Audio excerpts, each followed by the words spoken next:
শ্বশুর, এই শালার শ্বশুর। হ্যাঁ জামাই বলো। পুজোর আর কতদিন বাকি? কেন? আরে বলুন না কতদিন বাকি? 12 দিন। এবছর জামা প্যান্ট কি দেবেন নাকি দেবেন না? হ্যাঁ, আজকে সব হিসাব করব, তারপর বাড়ি যাব, বলে দিলাম আমি। না বাবা, আগে দাঁড়ান দেখি কত মাল দেয়। এই নাও। কি হবে এতে? এতে কি হবে? এতে আমি কি জামা প্যান্ট কিনবো? অবস্থা খারাপ আছে বাবা। মাস মাইনের টাকা কোথায় কবে কিসে কিসে খরচ করেছেন সব হিসাব দেবেন, বলে দিলাম আমি। জামাইবাবু নতুন জামা। এই সর পাঠা, দেখতে পাচ্ছিস না গুরুতর মিটিং চলছে এখানে? মুদির দোকানে 3000, কারেন্টের বিল 2000, এই পাঠার পড়াশোনায় 2000, এক্সট্রা খরচ ধরুন 3000, সব মিলিয়ে আরে পাঠা 10,000।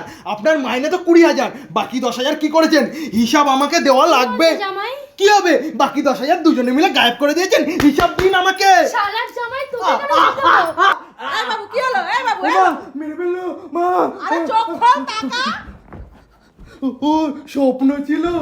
মা দুর্গা তাড়াতাড়ি আসো, দেখেছো তো এক্সাইটমেন্টে কেমন স্বপ্ন দেখছি আমি।